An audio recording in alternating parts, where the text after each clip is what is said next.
नमस्कार। श्री राधे कृष्ण ज्योतिष केंद्र में आप सभी का स्वागत है। मैं करुणा शर्मा। मैं आज आपको किन राशियों की 2025 में साढ़े साती स्टार्ट हो रही हैं और उन पर क्या प्रभाव पड़ेगा, उनको अपना किन बातों का ध्यान रखना चाहिए, इसके बारे में बताऊंगी। इससे पहले आप सभी से निवेदन है कि अगर किसी ने मेरा YouTube चैनल सब्सक्राइब नहीं किया है तो कृपया करके सब्सक्राइब कीजिए, लाइक कीजिए और बेल आइकन बटन जरूर दबाइए। सबसे पहले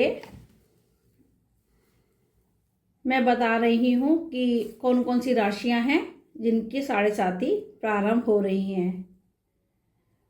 मेष राशि, मीन राशि और कुंभ राशि। मेष राशि पर साढ़े साती का जो चरण है सिर पर रहेगा। स्टार्ट जब साढ़े साती होती है तो उसका पहला चरण जो है सिर पर होता है। 29 मार्च 2025 के बाद शनि का गोचर मीन राशि में हो जाएगा, तब मेष राशि वालों की साढ़े साती प्रारंभ हो जाएगी, जिसका सिर पर अधिक प्रभाव रहेगा।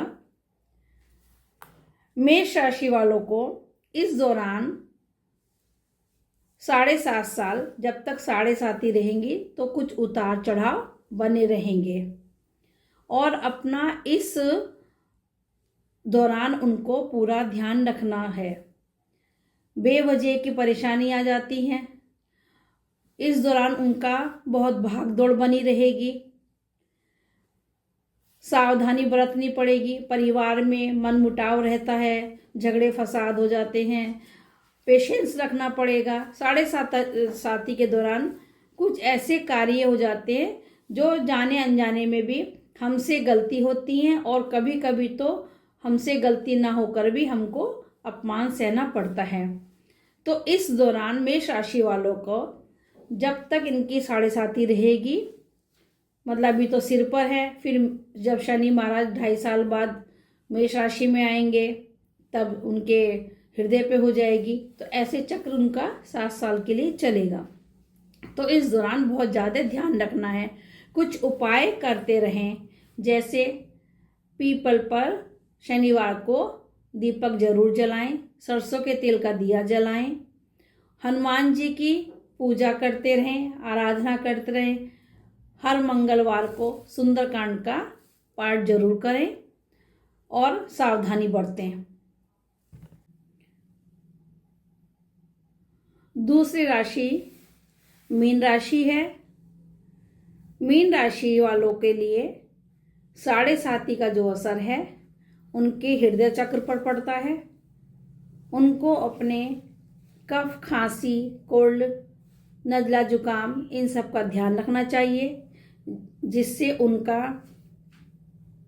स्वास्थ्य सही रहे। इन साढ़े साती के दौरान मीन राशि वालों को अपने स्वास्थ्य का बहुत ध्यान रखना चाहिए। बेवजह के तनाव से बचना चाहिए। कोई भी कार्य ऐसा ना करें जिससे उलझने पैदा हो। खर्चों का ध्यान रखना चाहिए। मतलब जो भी समस्याएं उनको आ रही हैं उसमें उनको धैर्य रखना चाहिए और धैर्य के रखकर शनि देव की आराधना करनी चाहिए। उनको भी इन साढ़े साती के दौरान पीपल पे शनिवार को दीपक तेल के, सरसों के तेल का दीपक जरूर जलाना चाहिए और तनाव से बचने के लिए उनको हनुमान जी की पूजा पाठ करनी चाहिए। साढ़े साती के दौरान जितना भी हम बजरंग बली का पाठ करते हैं या सुंदरकांड करते हैं या शनिदेव की पूजा करते हैं, तो साढ़े साती का समय जो दौर होता है वो हमारा आसानी से निकल जाता है।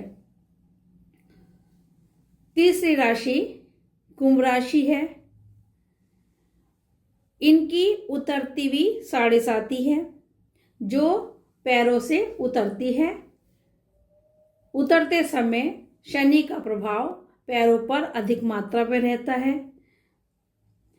हम ये भी कह सकते हैं कि जो सिर से 7.5 शुरू होती है तो धीरे धीरे वो पैरों के थ्रू बाहर मतलब चली जाती है, उसका समय मतलब जाने वाला होता है।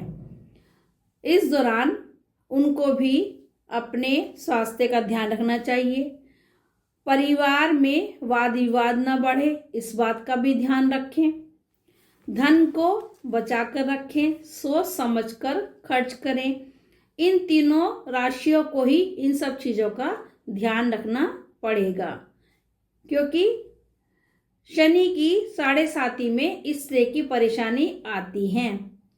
अगर हमारी दशा भी हमारे फेवर में नहीं है या हमको गुरु का सपोर्ट नहीं मिल रहा है कुंडली में, तो हमको बेवजह की चिंताएं, मानसिक तनाव जरूर बढ़ता है।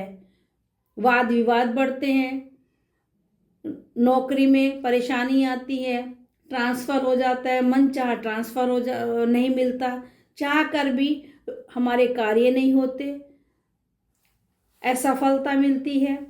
मेहनत करने के बाद भी हमको परेशानी का सामना करना पड़ता है। 7.5 के दौरान अगर हम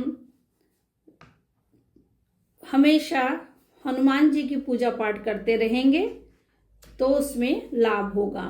इन सभी राशियों को इन बातों का ध्यान रखना चाहिए। इसके साथ ही मैं ये आज का एपिसोड ही विराम करती हूँ।